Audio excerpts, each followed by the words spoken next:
Olá, eu sou Luciano Gatti e esta é Na Trilha da Energia, uma série de 5 documentários que atravessa o Brasil para entender o que está por trás da equação economia, energia e meio ambiente. No episódio anterior, eu fui até as ruas de São Paulo para descobrir o que a população sabe a respeito de eletricidade. Para começar a entender um pouco mais sobre energia elétrica, eu fui até a Universidade de São Paulo conversar com o professor Cláudio Furukawa. Depois eu fui até Juiz de Fora para conhecer o começo dessa história aqui em nosso país. No Rio de Janeiro, eu conversei com Marcos Bressani, da EPE, empresa de pesquisa energética. Falei com Carlos Rittel, da WWF. E para entender melhor como estamos nos preparando para o futuro, eu conheci projetos de ponta como o das cidades inteligentes e uma usina de ondas. Eu conversei também com Edmilson Moutinho sobre a geração de energia elétrica no Brasil em tempos de pré-sal. Eu continuo na estrada e nossa trilha está só começando.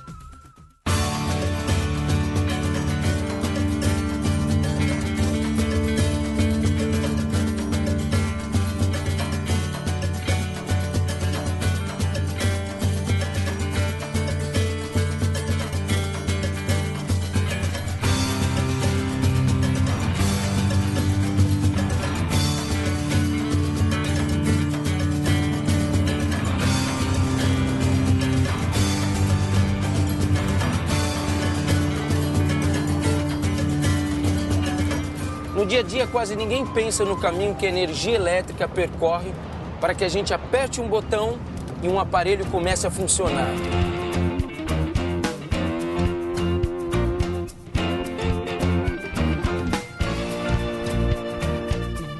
Trata-se de um caminho longo e cheio de etapas que conectam o poder público, os setores elétrico e industrial e a sociedade. O programa de hoje vai conectar os pontos dessa rede e mostrar como se dão os processos de geração, transmissão e distribuição da energia elétrica no Brasil. Quem me ajuda a ligar os pontos aqui é o professor Edmilson Moutinho, do Instituto de Eletrotécnica e Energia da USP.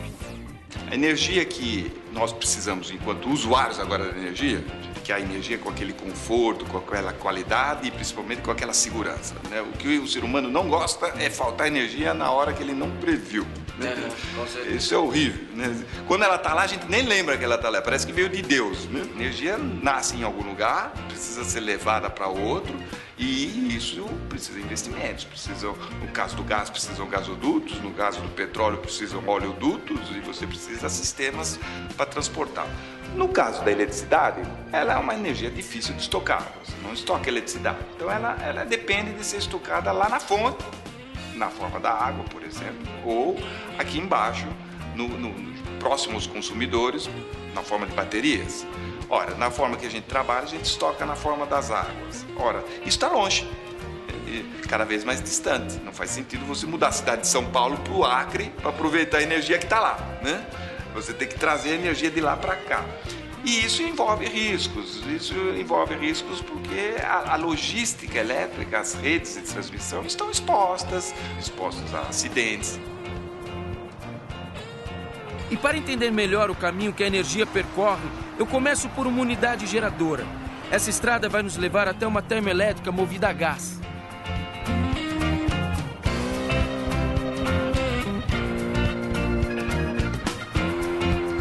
Todo mundo se lembra da crise energética que o país atravessou no início da década passada. Por causa do tempo reduzido de construção, as termoelétricas foram uma solução rápida para equilibrar o suprimento elétrico.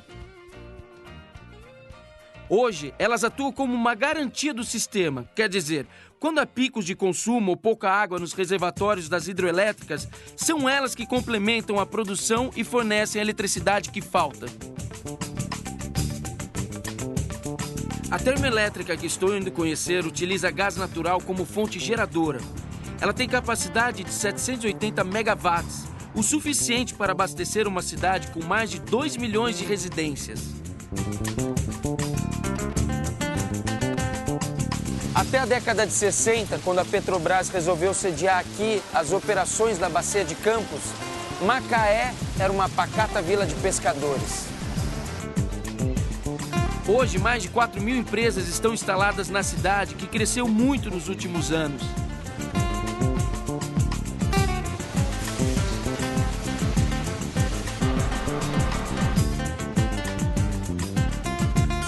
termoelétrica que nós estamos indo visitar hoje opera gás natural.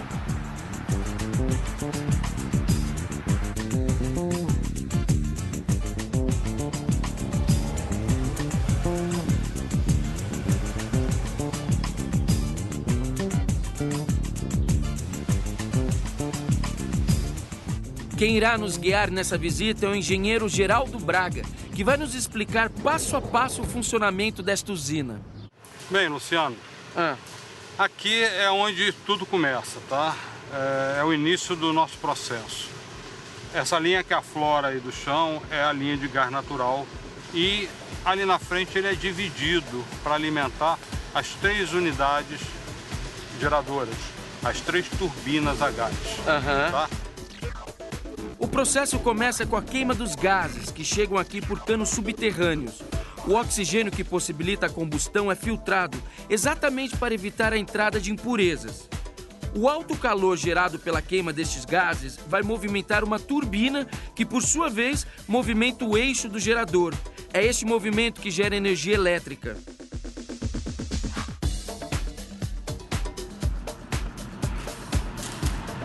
Luciano, essa aqui é a caldeira de recuperação de calor. Essa caldeira, ela no seu interior, ela é composta de muitos tubos, muitas tubulações e grande parte dessas tubulações preenchidas com água. O calor gerado na queima dos gases não é desperdiçado.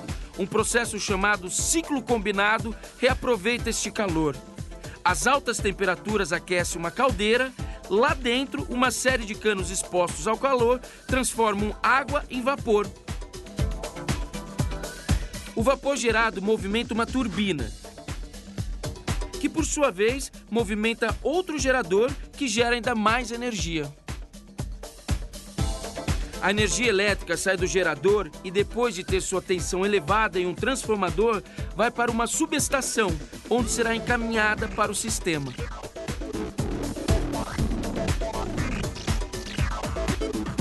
Daqui desse ponto, a energia elétrica é entregue ao Sistema Interligado Nacional, que é constituído pelas maiores linhas de transmissão do país.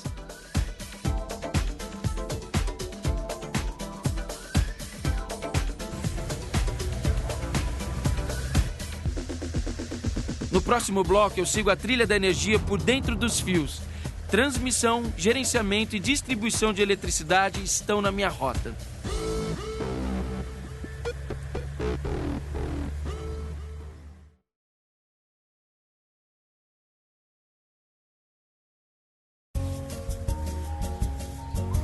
O sistema elétrico brasileiro é composto por mais de 100 mil quilômetros de linhas de transmissão. Essa rede liga todo o país, permitindo, por exemplo, que a eletricidade produzida no sul seja consumida no nordeste. É que todas as usinas liberam seus elétrons nessa malha comum. E depois disso, não dá para saber de onde vem a eletricidade que está sendo consumida. Eu estou indo conversar com Patrick Bandeira. Ele vai nos explicar como funciona o processo de transmissão de eletricidade.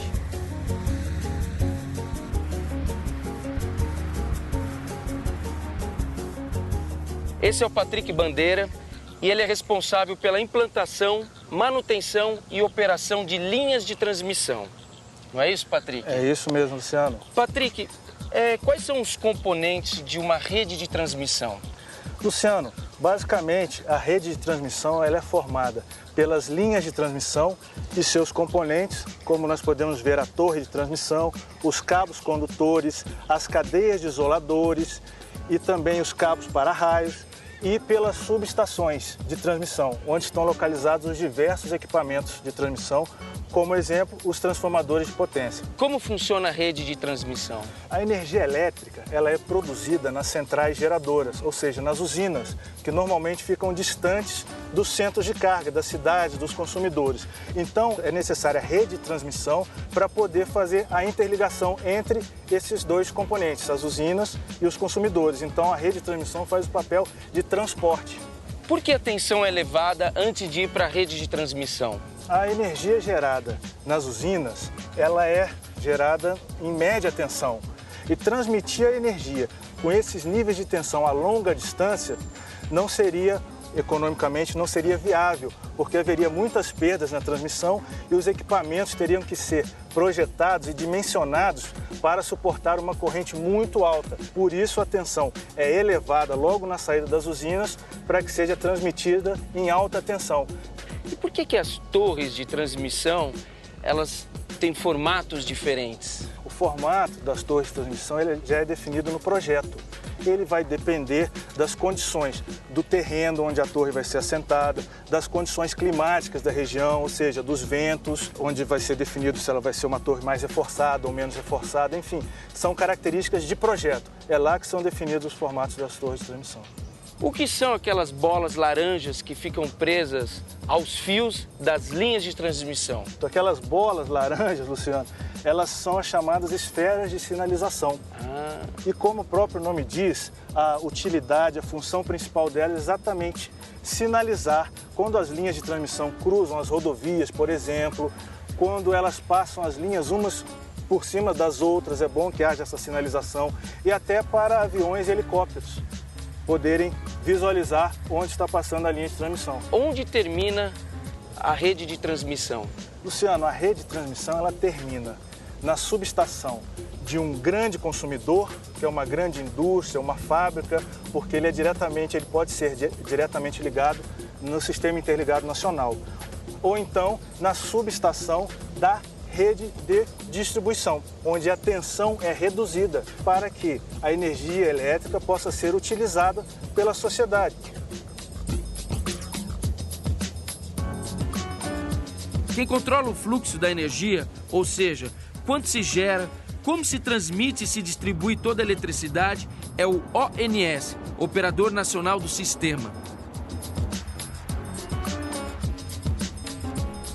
Eu fui até lá e conversei com Tristão Araripe, que me explicou o que é o Sistema Interligado Nacional. O sistema elétrico ele é composto por uma grande quantidade de usinas dos diferentes tipos, hidrelétricas, termoelétricas, eólicas, localizadas nos diferentes pontos do país. Então, essa grande rede de geração e transmissão é controlada em tempo real aqui nessa sala, que é o Centro Nacional de Operação do Sistema. O Centro Nacional opera 7 dias na semana, 24 horas por dia, monitorando em tempo real o equilíbrio entre produção e consumo de energia elétrica. Não existe nunca produção em excesso, a produção é sempre equilibrada ao consumo. É sempre um equilíbrio perfeito. Existe uma atividade chamada programar a operação, em que você no dia anterior programa como vai ser a operação no dia seguinte. Mas ao longo do dia você pode ter uma tempestade num local, pode ter uma onda de calor numa cidade que faça as pessoas ligarem ar-condicionado. Então, a operação real pode ter desvios em relação ao programado. E aqui você vai ajustando para que você cumpra as metas programadas de geração e transmissão. E são esses desvios que às vezes causam a falta de energia elétrica em uma determinada região, no país, numa cidade? O sistema tem milhares de componentes. Então, o sistema é planejado para suportar a falha de qualquer equipamento. Mas, às vezes, acontecem falhas duplas ou triplas, que o sistema não foi planejado para suportar. Então, nesses momentos, você tem o que é chamado de blackout. Um blackout pode atingir um bairro, pode atingir uma região, pode atingir um estado, ou pode ter até uma amplitude maior.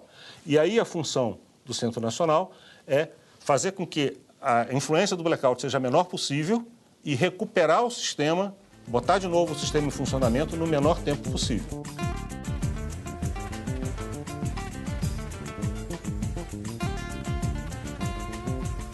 A rede de distribuição é o último trecho, desde que a eletricidade é gerada pelas usinas até a casa das pessoas, a indústria e o comércio. A tensão elevada para garantir a eficiência da transmissão, quando chega aqui na subestação de distribuição, precisa ser novamente reduzida para ser entregue à população.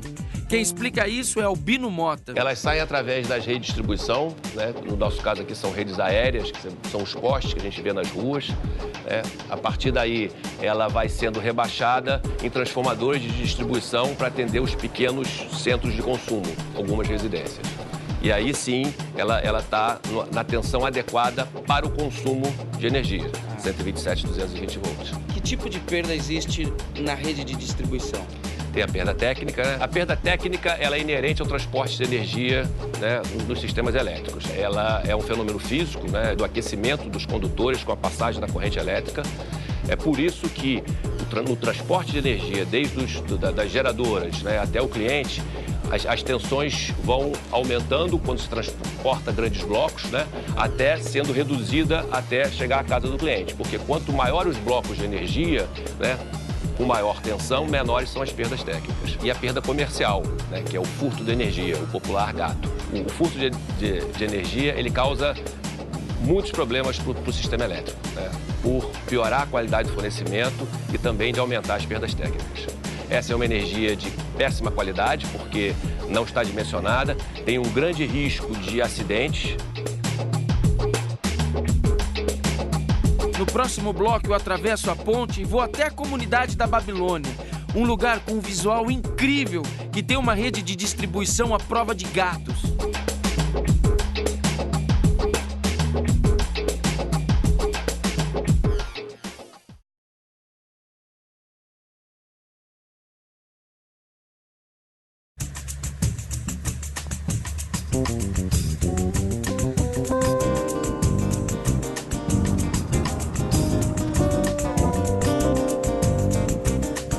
Eu estou indo até o Morro da Babilônia, uma comunidade que existe há 105 anos, entre a Praia Vermelha e o Leme, na zona sul do Rio de Janeiro. Recentemente, o local foi equipado com uma rede de distribuição à prova de gatos. Quem vai me contar essa história é o André, que participou do processo de instalação da rede. E aí, André? Eu sou o Luciano. André, tudo bem? Beleza, graças a Deus. Como vai? E aí, vamos conhecer o morro, então? Vamos sim. Vamos lá. Esse é o Morro da Babilônia, uma das favelas pacificadas do Rio de Janeiro.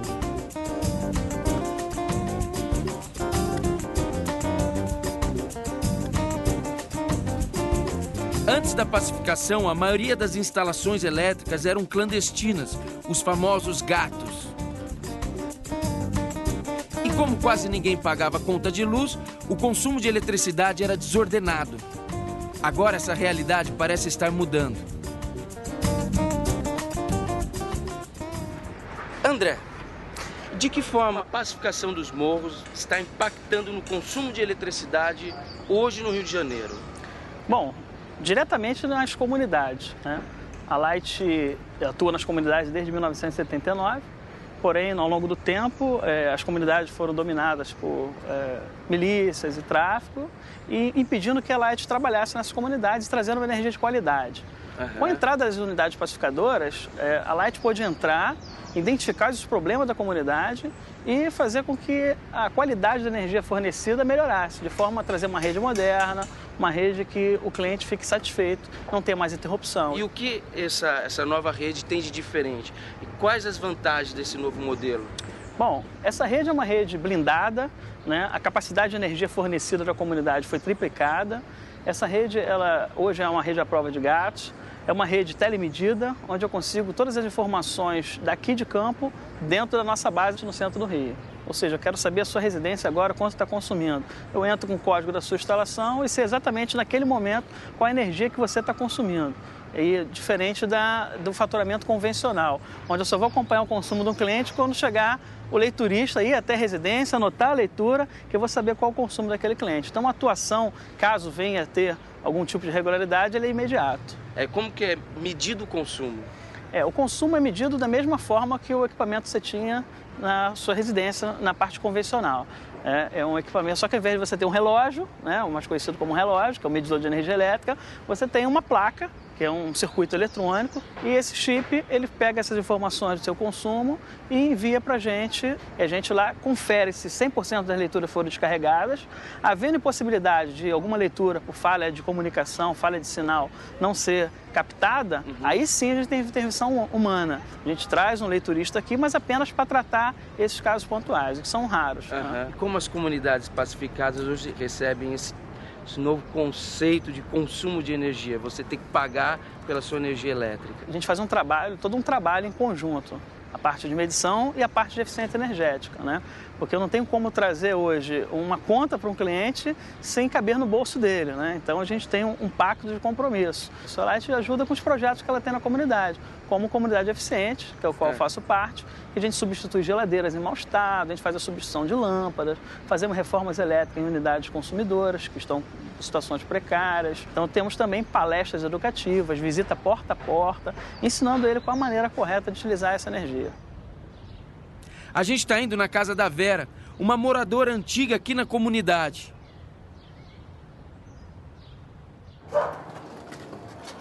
Aqui, ó, acho que é aqui, hein? Vamos lá. Vera? Olá. Oi, Vera. Tudo Luciano, bem? Prazer, tudo bom? tudo Prazer. bem? Sou o André. Tudo bem, Prazer. Vera? Tudo bem? Tudo. Sejam bem-vindos. Obrigado. Dá licença, hein?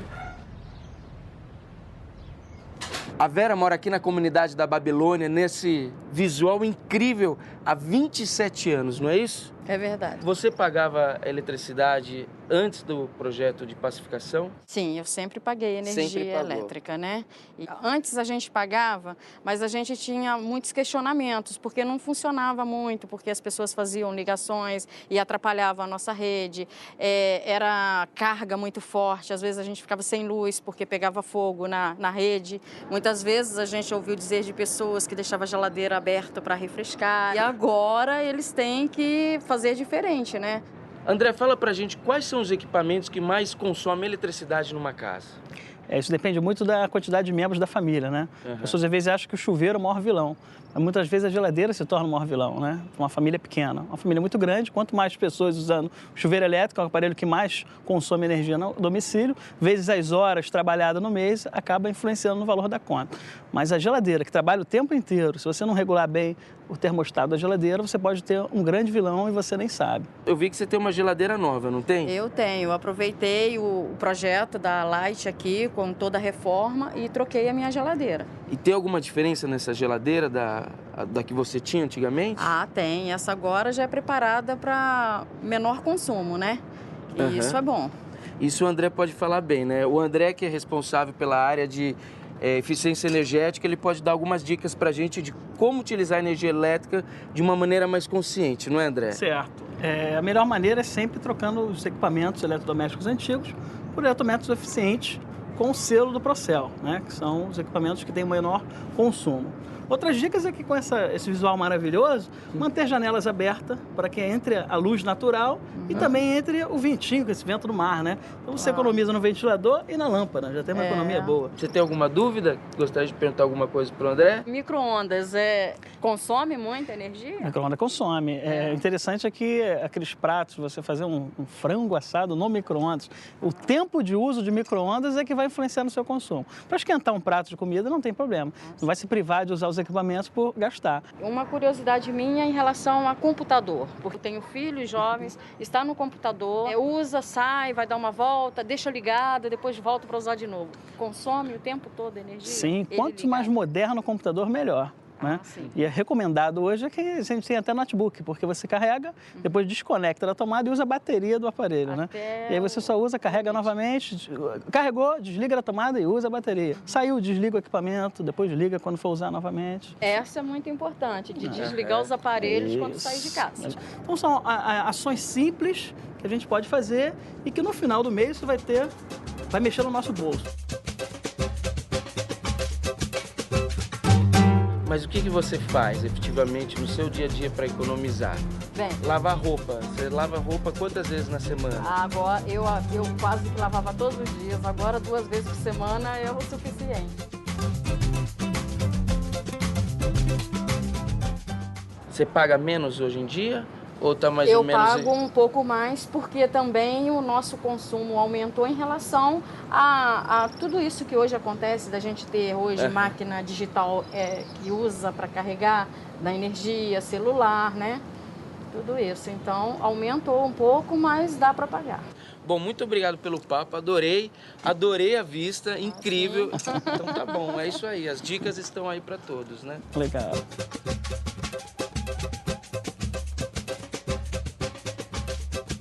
No programa de hoje, vimos que o caminho que a eletricidade percorre para chegar à sua casa é longo e planejado cuidadosamente.